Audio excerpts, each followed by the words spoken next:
Türkiye DJ Kenan'la DJ Hakan'la 2020'nin son klibi sizlerle son bir kez daha geliyor.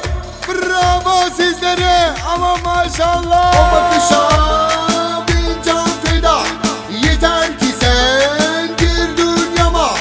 Kumral tenlim, kara gözlüm, o gözlere bu can feda. O bakışa bin can feda, yeter ki sen gir dünyama. Kumral tenlim, kara gözlüm, o gözlere bu can feda. Saçlar siyah, gözler kara, bu güzellik başa bela. İnanmazsan gir dünyama, ölümüne sevdim bebem seni. Saçlar siyah, gözler kara, bu güzellik başa bela.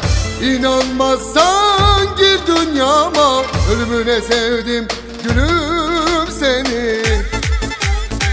Ama Türkiye, son bir kez daha hazır mıyız? DJ Hakan'la bravo. Çek bir sağ bir sola. Aman sabahlar olmasın hocam.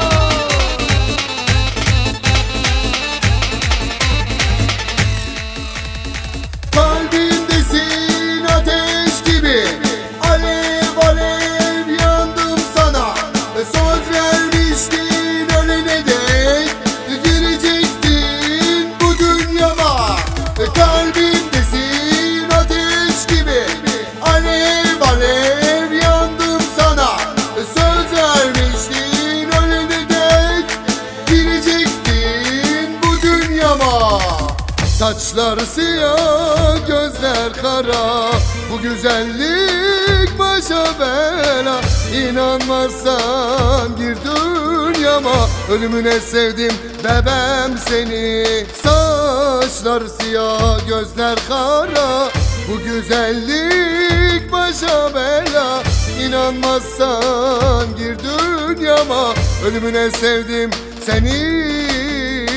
Evet DJ Hakan, haydi bakalım salla Türkiye'yi. Son bir kez daha hazır mıyız? Bravo. Aman maşallah. Bravo. Çek.